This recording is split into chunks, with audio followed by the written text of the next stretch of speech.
చెల్లి, నీ కుటుంబాన్ని చూసి 10 మంది పక్క నవ్వుతున్నారు కదూ.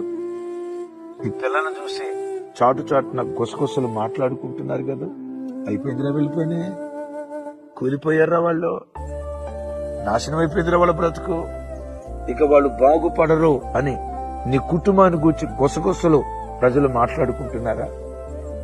ఏ ప్రజలు నిన్ను గూర్చి గుసగుసలు మాట్లాడారో, చులకన చేశారో, తృణీకారంగా మాట్లాడారో వారి మధ్యలోనే ఘనత నొందిన వాడిగా నా దేవుడు నిన్ను నిలవబెట్టునుగాక. వేదన అనే ముద్రను దేవుడు తుడిచేసి ఘనత పొందిన వాడిగా ఎబ్బేసిన దేవుడు నిలవబెట్టాడు. కారణం ఏంటో తెలుసా? ఎబ్బేజట ఇశ్రాయేలు దేవుడైన యెహోవాకు మొరపెట్టాడు. అప్పుడా నీ గుండెల్లో ఏ బాధ గూడు పెట్టుకున్నా చెల్లి, నా వైపు చూడరా. నీ గుండెలను ఏ వేదన తొలిచి వేస్తున్నావు?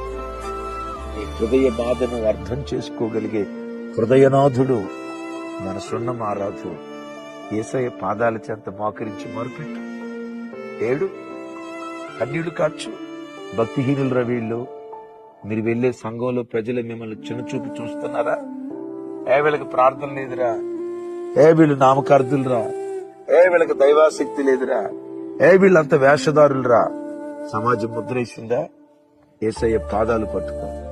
వేశ్యల వంశావళిలో నుండి పవిత్రురాలైన కన్యకను పుట్టించిన దేవుడు నీ ఇంటిలో నుండి అలాంటి వ్యక్తులను నా దేవుడు లేవనెత్తునుగాక.